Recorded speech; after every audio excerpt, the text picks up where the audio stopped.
2019, Darren Till was a potential MMA superstar, headlining UFC cards in the UK that was selling out in less than an hour. What a moment for the 25-year-old Scouser. 16 wins, 0 losses, 1 defeat. Everybody's on their feet. Everybody's here to see Darren Till.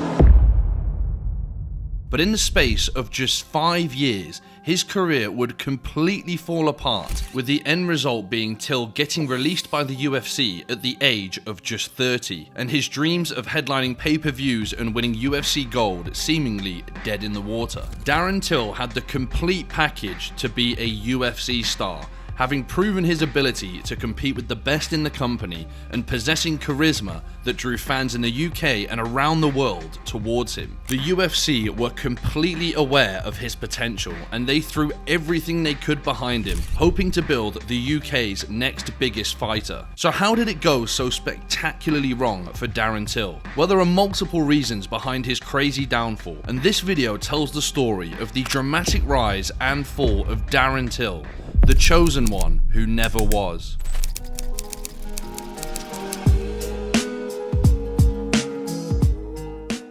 For a fighter from the UK, the story of Darren Till's life prior to the UFC is absolutely wild, but it started in the city of Liverpool where he was born. As is the case with seemingly every fighter, Till was a troublemaker in school who struggled to excel, instead getting kicked out of 2 schools and being forced into other avenues for education, such as home tutoring. But this would again fail, as Till had discovered martial arts and knew that was the only path that he was interested in pursuing, with a focus on Muay Thai at the time. By the age of just 16, Till had packed his bags and flown to Thailand to train, going on to take multiple Muay Thai fights and train hard to improve his game from an early age.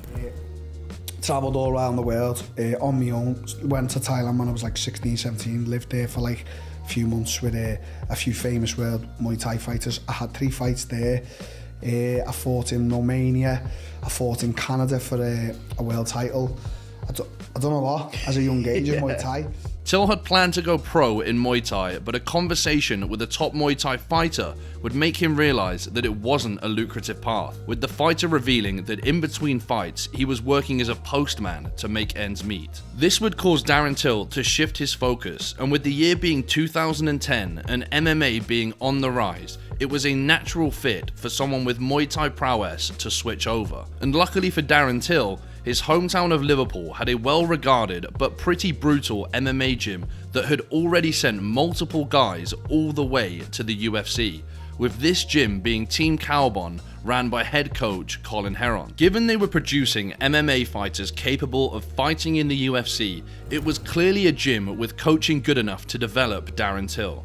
But it was not an easy environment to learn in, as Till quickly found out. Goes to the gym and just gets my ass absolutely kicked up and down the gym by every single man and his dog in there, and I thought, come out, I was on the bus and my nose and my face was busted, and I was like, I'm going to go back there tomorrow and get revenge.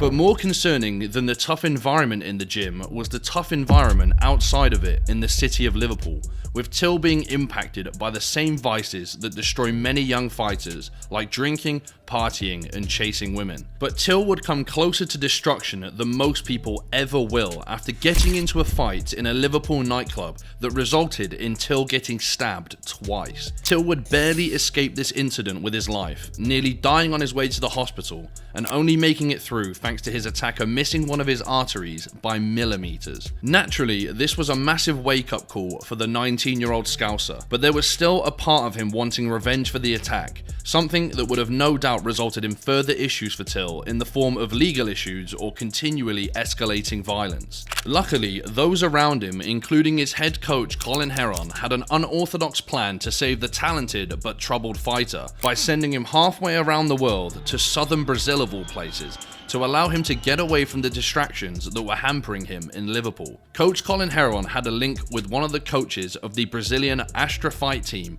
and felt like it was the perfect place to save Till from himself and allow him to properly dedicate himself to martial arts. Just weeks after almost dying, Darren Till was on a flight to South America, and not speaking a single word of Portuguese, it might have been a daunting prospect for some. But Darren Till was driven by extreme self-confidence and belief in following the path that he had chosen when foregoing education in favour of training Muay Thai. Till was committed to making it work, going out of his way to throw himself into learning Portuguese to allow him to communicate with teammates and, crucially, to flirt with women. And he would learn Portuguese words via Google Translate after training. So I used to have a little notepad and a little computer. I'd be like, right, 5 words a day I'm gonna learn. And I just had so much confidence. In the gym I was speaking it 3-4 months in, I was having full conversations, sentences and that. I'd say 6 months I was like probably 80% fluent, and then from there, just because I was in the favelas so much, I just learned the slang. Just months after arriving, Till had already gotten a girl pregnant, and what was supposed to be a 6-month trip ended up a much longer one, with Till not feeling any homesickness and adapting very well to his surroundings. Along with the birth of his child, his time in Brazil would see the birth of his MMA career, as he began fighting regularly in Brazil as part of Astra Fight Team in low-level bouts, slowly increasing the quality and eventually fighting in Argentina. Within 3 years, Darren Till's record was sitting at an impressive 12 wins and 0 defeats, and he was unsurprisingly coming onto the radar of the UFC. And the stars would align for Till's UFC debut when one of the fights on a UFC Fight Night card held in Brazil fell apart less than 2 weeks before the event. The UFC needed someone to step up and fight Wendell Oliveira on just 9 days' notice, and Darren Till would get the call, setting up his UFC debut in his adopted home country of Brazil. Till would announce his arrival on the big stage with a second-round stoppage in a very tough fight to cap off a remarkable run in Brazil that had seen all of his hard work, dedication, and boundless confidence pay off with a UFC career to look forward to. With his UFC debut under his belt and a world of opportunity opening up, Darren Till's coach Colin Heron back in Liverpool felt the time was right for Till to move back to Liverpool and resume training with Team Kaobon, believing that the temptations that had derailed Till previously would no longer be a factor. And with that, Darren packed his bags and said goodbye to Brazil, with dreams of UFC gold to chase.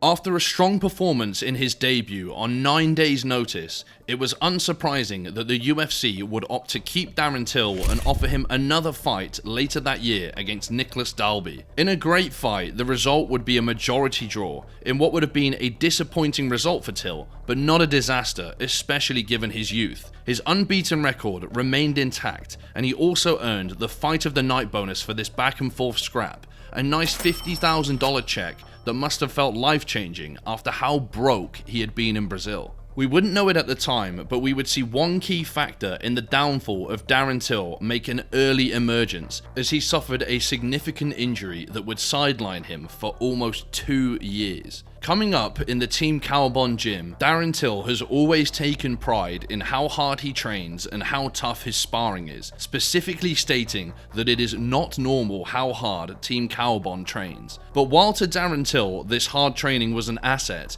it would actually prove to be a massive detriment that would lead to several major injuries in his career, as his body would later break down. The environment at Team Kaobon, a gym Darren Till would remain fiercely loyal to, doesn't seem like one that keeps fighter longevity or health as a top priority. For example, here is Darren Till explaining the concept of the Kaobon Shark Tank, which while building mental toughness seems a bit overly reckless. And then obviously I started learning from a young age what the Shark Tank was, and the Shark Tank was, if you're getting ready for a fight, you get dumped in the cage and every man on you every minute, and it's like there's never no mercy, and it was like for 1 minute you're getting Shark Tanked, and it was I've had a few of them myself, and they're not kind, you know what I mean? And it's in a cage, there's no escape. It's not like you can run one end of the mat to the other, do you know what I mean? With this kind of gym culture, it was perhaps not surprising that Till's body would slowly start to fall apart, with several serious injuries as well as issues that would linger and never fully recover. This first significant injury, which occurred after the Dalby fight, was a torn labrum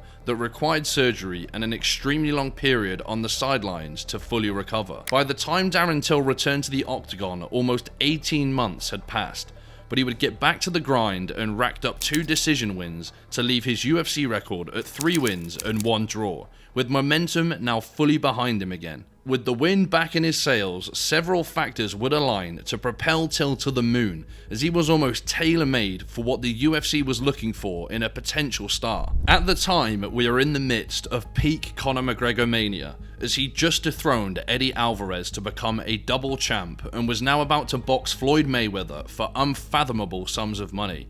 And the UFC was desperate to find more slick-talking strikers built to sell pay-per-views. Darren Till was never going to be the next Conor McGregor, but he did have an almost unshakable level of confidence and self-belief that somewhat echoed the Irish star, along with a dynamite left hand capable of doing serious damage. He wasn't known as much for his talking at that point, but Till did also possess the personality and charisma that excited fans outside of the cage and gave him star potential, which he himself has mentioned the UFC fully acknowledged. 100%. You've got a guy, you know, he's in his 20s, you know, he's got a little bit of a swagger about him. He can speak multiple languages. You know, he knows how to speak on the mic. He doesn't mind speaking his mind. You know, he's marketable.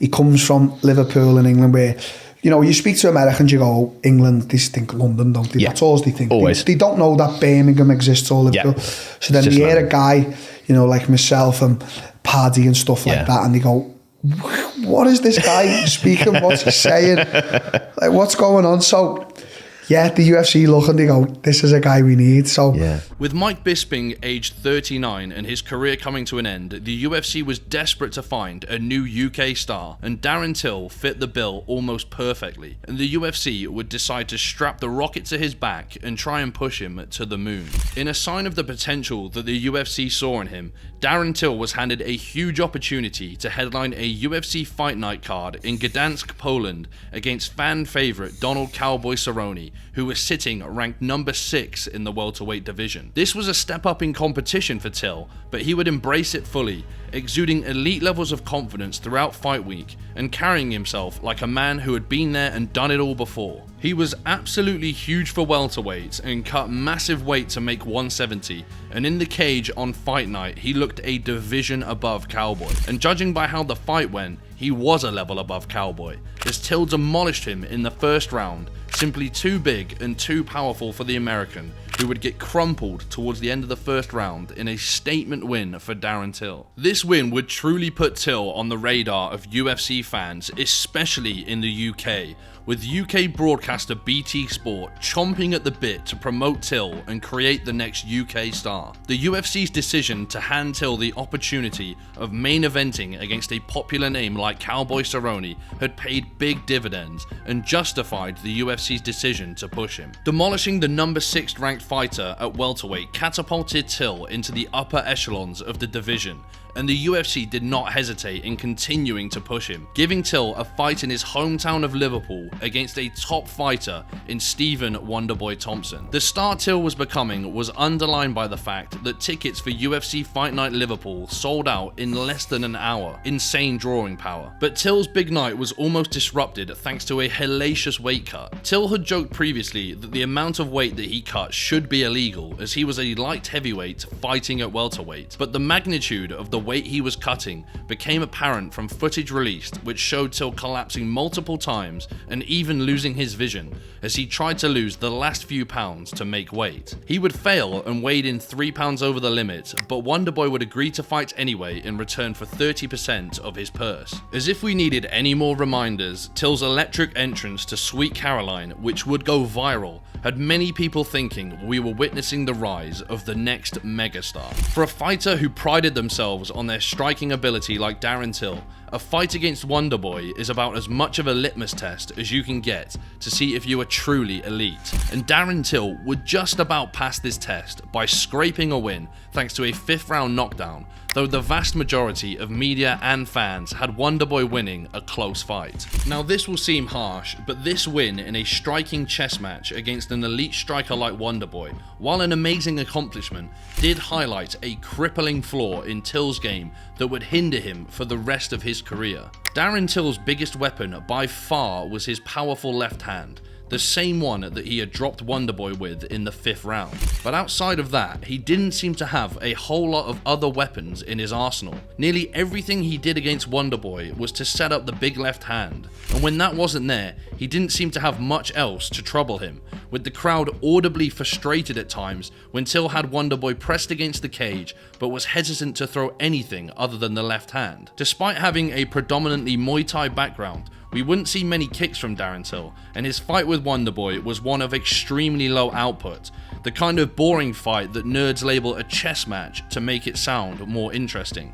It had worked out in this fight with Till picking up the win, but if he wasn't able to diversify his offense moving forward, he would become predictable and ultimately beatable, with some arguing that he should have been beaten by Wonderboy if not for a hometown decision from the judges. But while there were reasons for concern, ultimately, being able to hang with Wonderboy in a striking matchup highlighted that Darren Till could cut it at the top level. But to be a star, it can really help if you deliver on the mic as well as in the cage, and Darren Till would not let the UFC down with an amazing post-fight promo that also went viral, cementing his position as a fighter that the UFC would look to push, with another massive opportunity coming his way. Interim welterweight champion Colby Covington was unable to get his unification fight with the champ Tyron Woodley due to needing nasal surgery, and the UFC would make the decision to strip Colby of the interim belt to allow them to make Darren Till vs Tyron Woodley for the belt at UFC 228. Woodley is a bit of a meme these days after getting slept by Jake Paul and begging shamelessly for a rematch, but back in 2018 he was pretty much at the peak of his powers with a 6-fight unbeaten streak, and he was a daunting challenge for a relatively untested Darren Till, particularly given Woodley's prowess on the ground versus Till, who to this point was only really known for his striking. Despite the big challenge facing him, Darren Till did not seem shaken in the slightest, exuding the same self-confidence and belief that had driven him to this point, with not a single shred of doubt that he might walk away from this fight without the belt. Unfortunately though, this fight would prove to be an unmitigated disaster for Till, as he was completely and utterly pummeled by Woodley in one of the most lopsided title bouts ever.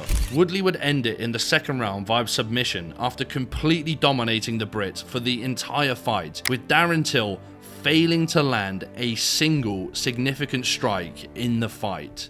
Ouch. He was absolutely ragdolled on the floor by Woodley, and for someone who had spent nearly 4 years in Brazil, it didn't seem like he was anywhere near comfortable grappling, and the one-dimensional nature of his game was exposed brutally by Woodley in front of the MMA world. It was a humbling night for Darren Till, and for a guy who had been fueled by his elite levels of confidence, some may have been concerned about whether he would ever be the same guy again after such a brutal defeat on the biggest stage of his career. But it was clear to see in the post-fight press conference that although he was hurting from the loss, he was far from giving up on his dream of UFC gold, and he took the view that it was just a bump in the road for him in much the same way as other fighters before him had struggled and lost fights before going on to greatness. Aged just 25 and with his head still held high and no dent in his ambitions, many, including Dana White in the UFC, were backing him to bounce back and become a UFC great. But instead, we would witness his career slowly disintegrate over the next few years, culminating in his release from the UFC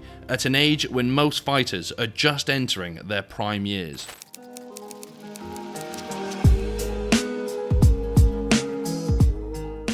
As mentioned, losing to Woodley had not dented the faith that the UFC had in Darren Till at all, and they were keen to try and help him rebound as soon as possible, scheduling a seemingly favourable matchup against Jorge Masvidal, who had lost 2 fights in a row and hadn't fought for nearly 2 years after being demolished by Wonderboy. Instead, he had appeared on a reality TV show. With this fight scheduled at the O2 Arena in London, the plan was clear. Darren Till was supposed to starch the journeyman in front of a raucous home crowd and then get back to chasing gold in massive fights. This card also highlighted why Darren Till had the potential to be such a star in the UFC, as he was juxtaposed with Leon Edwards, who was fighting on his undercard. Despite a 6-fight UFC winning streak, Edwards had generated nowhere near the buzz or attention that Till had, and despite being in the same division, he wasn't even on the radar of most fans, even in his home market of the UK. Leon Edwards had been labelled by some as a boring fighter, but it wasn't like Darren Darren Till's fights were some can't miss back and forth brawls either, but Till had the charisma and ability on the mic that had allowed him to jump the queue and build a massive fan base, while Leon Edwards had to methodically work his way through the division to earn a title shot and the respect of the fans. Everything was set up for a Darren Till rebound win, and when he dropped Masvidal almost immediately with his signature left hand, it seemed like we were on the way to seeing Till put himself back into the title conversation. But Masvidal was never going to be easy to put away,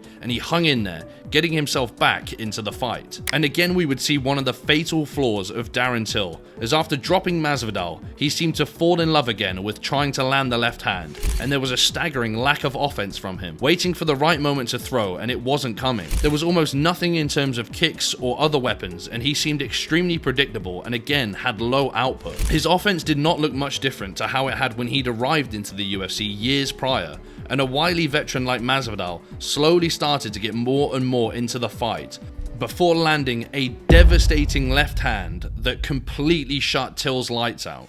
A stunned home crowd could hardly believe what they had seen, as the unfancied underdog had come off an almost 2-year layoff to knock Till out cold in brutal fashion. Losing to a champion at the peak of his powers like Woodley was one thing, but this loss, given what had been expected, was much more significant, and it hit Till really hard, as he would admit in interviews. But, you know, I'm not gonna sit in an interview with you and lie and say, oh, it was fine, because it wasn't.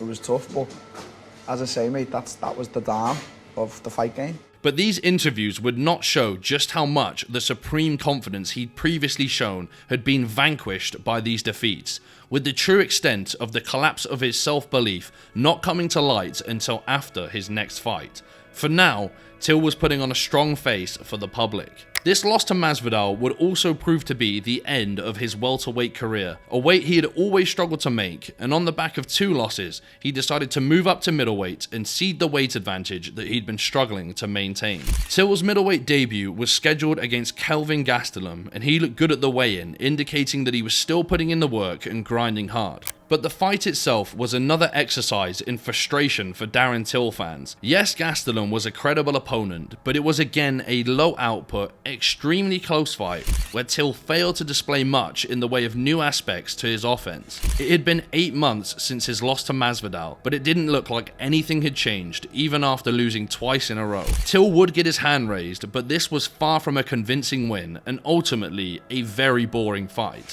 By this point, the Cowboy fight was over 2 years ago, and yet it would be hard to say that Till had improved much at all, and he was still relying far too much on one weapon. By this point, the problem of Till's lack of weapons was well documented, but a far more serious problem would be revealed in the aftermath of the Gastelum fight, as it emerged that Darren Till was not subscribed to Narera fight stories, a horrific issue that you should avoid by subscribing right now. But in all seriousness, Till opened up on just how much his mental strength had been dented by the adversity from his 2 losses to Woodley and Masvidal. He would bravely admit that he had been terrified heading into his fight with Gastelum, and he didn't even want to fight, admitting that before losing he had felt invincible, but now he felt like shit on the ground. A complete 180 in his mentality.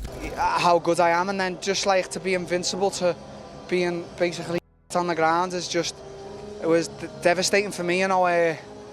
I put a lot into this, Adam. I'm not... This was a very troubling development for Till, as his struggles in improving his game were now being combined with a confidence crisis, and things would only get worse from here. In fact, after edging out a close win over Gastelum, Darren Till would never win in the UFC again in a stunning collapse of form. Beating Gastelum, who was ranked number 4 at middleweight, meant the UFC were understandably keen to book Till in for a fight that could lead to another title shot in his new weight class. And Till's confidence seemed to be coming back as he called out none other than Robert Whittaker, which was duly accepted by Whittaker, who's never been one to duck a fight. This fight occurred in the midst of the coronavirus pandemic, which meant that the fight would take place on Fight Island. And in the build-up, it seemed like after admitting he was scared before fighting Gastelum, Till's confidence was coming back, stating he felt Whittaker's striking was not on his level. But if his confidence had been dented by defeat before, could it potentially be eroded again if he lost? Till wasn't thinking about defeat, and in the build-up to the fight, it felt like the Till of old, with his head held high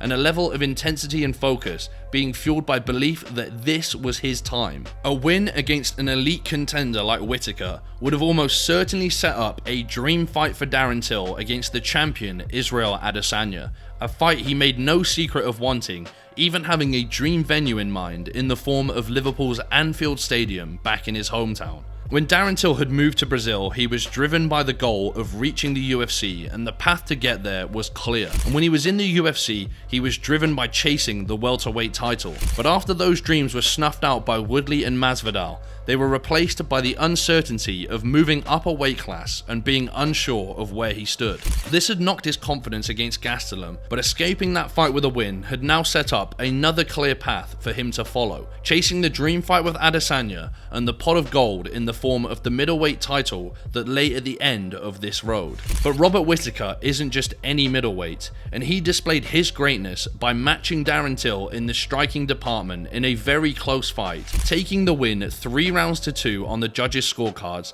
thanks in large part to the leg kicks he was able to land on Darren Till.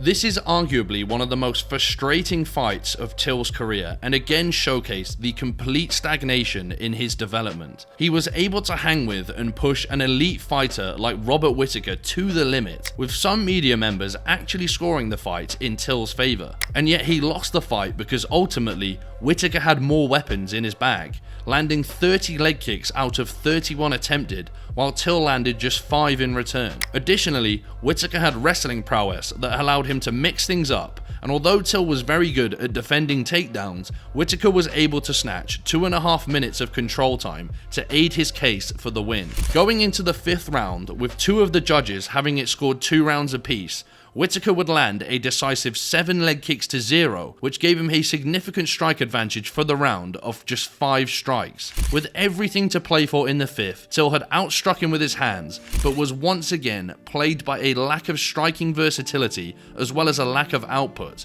with Whittaker throwing almost 50% more strikes in the fight. Again, competing with Whittaker showed Till had the skills to be a middleweight contender, and yet the main emotion as a fan of Till was complete frustration at seeing the same issues cost him what would have been the best win of his career by tiny margins. But arguably more concerning was Till's comments after the fight, which foreshadowed another issue that would begin to accelerate his downfall, with this issue being complacency. In the face of such an agonizing defeat, Till seemed weirdly content with the result, as if he was just happy that he'd shown he could compete with the top of the division, saying he felt that both fighters had won. You know, it was a real good fight. I feel like I won it. I feel like we both won the fight. I'm not saying I feel like I won it. We both won. It was a clinically great match. Yeah, I'd agree with that. He would also discuss his lack of weapons outside of his powerful left hand, but seemed to view it as more of a good thing that he was able to compete with the best despite his limitations, instead of seeing it as a serious flaw that needed to be addressed immediately by switching camps. Striking, a lot of these guys, and even Whittaker said it, you know, I've only got a left hand. Well, if I've only got a left hand and I'm at this level,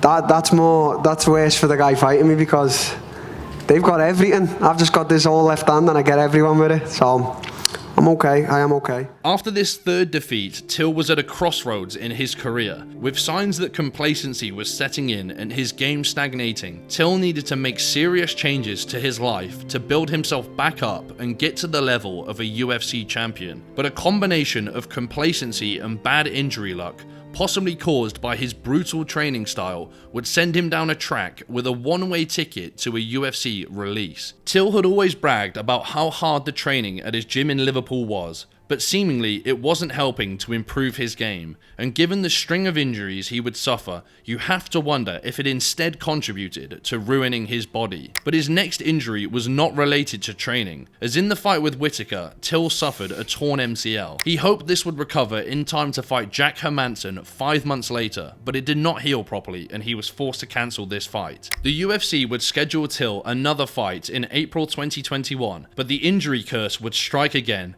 with Till forced to pull out after breaking his collarbone. Till's statement announcing this injury would come with a seriously troubling admission when he revealed that he was constantly training on a daily basis with knee, lower back, shoulders, and hand issues, highlighting that his body was breaking down, but Till kept pushing it, refusing to listen to anyone who suggested training less intensively or recommended a switch in camps away from Team Kaobon. By the time we next saw Till in the octagon, 14 months had passed since his narrow loss to Whittaker. His opponent this time was 37-year-old Derek Brunson, a wrestler that it was expected Till would comfortably outstrike. But with Darren Till now unable to get completely healthy, he was forced to go into this fight with some lingering issues and put up one of the weakest performances of his entire career, with Brunson using his wrestling to dominate and secure a third-round submission in a fight that was not very close. It was now abundantly clear that this Darren Till was not the same guy we had seen before in any way other than the fact that his offensive game was the exact same. His body was looking shot to pieces, his confidence was gone, and he seemed a lot more complacent and less driven than he had previously appeared. The fire inside him had seemingly gone out, and Till would admit as much in an interview with the MMA Hour, saying that he felt like the old him would have beaten Brunson easily, but now he didn't have the same stone-cold confidence or work ethic, and he wanted it back. Aged 28, it was a pretty bleak thing for him to be saying as a guy who'd never won the belt and still had so much left to accomplish. Till would finally make the move to seek training away from Team Kaobon, where he had seemingly stopped making progress, and instead opted to link up with the man who was lighting up the UFC at the time in Khamzat Chimaev. But any optimism fans might have gained from Till making this move evaporated once we saw footage of the training where it was clear that Darren Till was not living the lifestyle of a man desperate to fight his way back to the top, appearing visibly overweight to the point that Khamzat nicknamed him Fat Boy. It was a staggering fall for Darren Till, who had previously seemed to have megastar potential, to now be reduced to an out-of-shape training partner and cornerman for another fighter. The hope was perhaps that switching to training with Khamzat might reignite the fire in Till and spur him to start improving again, particularly training with a grappler like Khamzat who could help him round out his game. But there was more injury trouble to come, as he was again forced to pull out of a proposed fight with Jack Hermansson due to a re-aggravation of his knee issue, with Till now openly admitting that the brutal training he previously took pride in had left his body brittle due to the hard torment he gave it day in and day out. He would make it back to the cage in a fight against Dricus du Plessis towards the end of 2022, but while Darren Till's career was on the downswing, du Plessis was surging, and the end result was sadly predictable, with du Plessis absolutely battering Till in the first round. Till showed heart to survive and make it competitive, especially in the second round, but du Plessis would land a takedown in the third round and submitted Till, showing that any wrestling progress Till had made with Khamzat was not enough to hang at middleweight. This was a loss that in hindsight aged well, as it was a good fight where Till had his moments, and du Plessis has gone on to win UFC Gold, which is perhaps more than people thought he might achieve prior to fighting Till, meaning Till didn't exactly lose to a complete scrub here. But no amount of cope could change the fact that Darren Till had 1 win and 5 losses in his last 6 fights, along with a mountain of injuries and a crisis in confidence and desire. There were massive questions to be asked about Darren Till, but the biggest one was where would he go with his career now after so many defeats? Well, we'd get an answer, but it wasn't what people were expecting.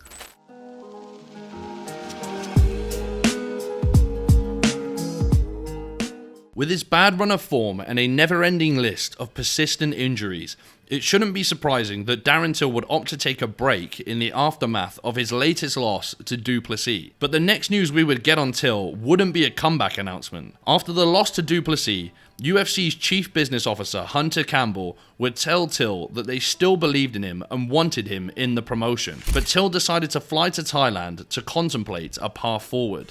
He eventually came to the realization that he needed time away from the UFC, and after frank discussions with Dana White and the UFC brass, the UFC would make the surprising announcement that they had released Darren Till with immediate effect. Aged just 30, it was a stunning downfall for a guy who had been selling out arenas in the UK and competing with some of the best that the sport had to offer. But Till had ultimately been the one to decide that he was done with the UFC, for now at least. Till would offer an explanation for this release by saying he fully intended to return to the UFC in the future, but he wanted to try some injections and treatments to heal his broken down body, especially his knees, and he wasn't sure that what he wanted to try would pass the UFC's drug tests. The UFC were well aware that he was always battling injuries, and ultimately they decided to cut him loose and allow him to try those alternative treatments and recuperate his body. It is kind of surprising that the UFC would just grant him his release with no strings attached to allow him to pursue other opportunities, with the only thing stopping Till from joining a rival promotion like PFL being that he gave the UFC his word that he wouldn't fight for a different MMA promotion. But not long after his release, it would seem Till's aims shifted away from getting treatment and returning to MMA, instead switching his focus to influencer boxing and stating his ambitions to compete in the type of bouts we've seen from Nate Diaz and Ben Askren, to name a few.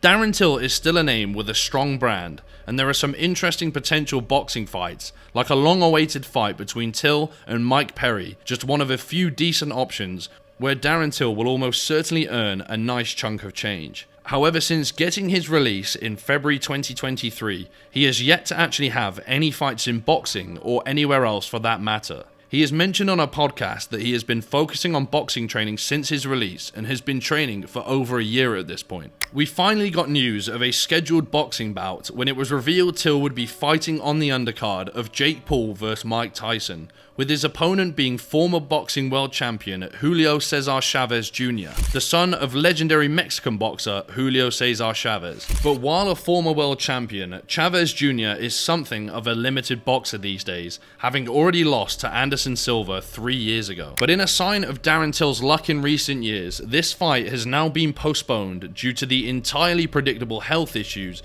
that 57-year-old Mike Tyson has had. I guess that is part of the game when you're on the undercard of a fight between a pensioner and a YouTuber. With his sights now set on influencer boxing, is it safe to assume that Darren Till is done with the UFC? Well, as of 3 months ago, he still believes he will return to the UFC and even become champion. It's like the hard road, and it's like, I feel like it's going to be the hard road for me. Vindication when you get there. Yeah, so, but I still believe I'm going to get there. I do fully believe I'm still going to get there. I'm only 31 now. Like, you know, most of the champions in the UFC now are like 35, and that's what they say in MMA, you peak in your prime at a later date. It's not like football where you may be hitting it. It's like, am I right in saying it's 27, 28, what? Age 31, it's not exactly improbable that he returns to the UFC, but given he's now spent the last year and probably the next few years training purely boxing, I think it's fair to say that his chances of ever becoming UFC champion or even competing at the upper echelons of middleweight are over.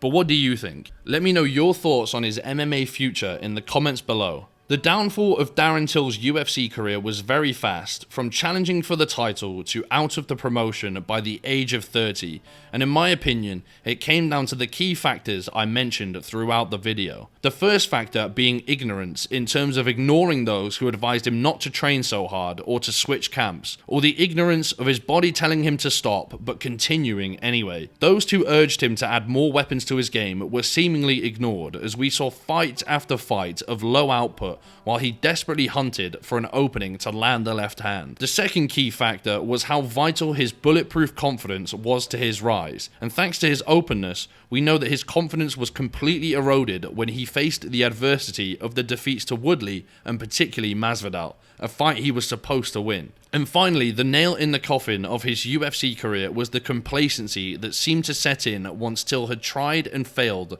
a couple of times to reach the top of the mountain, with the burning desire to be the best replaced by comfort that he was at least one of the best, a mentality that doesn't breed champions. At one point it seemed like Darren Till had it all, with high-level striking that could hang with the best in the game and a magnetic personality and ability on the mic that drew fans towards him, especially those in an entire country desperate for a new major star to get behind. And yet now, aged 31, he is out of the UFC and possibly even done with MMA, instead waiting for his chance to fight on the undercard of a YouTuber fighting a senior citizen as part of the influencer boxing circus. He will at least be paid handsomely for doing this, but from a legacy standpoint, it's a disappointing outcome for a guy who once had such a bright future in MMA. The story of Darren Till underlines just how brutally fast careers in MMA can collapse into nothingness the moment a fighter's career takes a backward step, with the sport continuing to evolve and progress every year, leaving behind those who don't adapt and stop putting in the work. Darren Till unfortunately goes down as a what could have been story,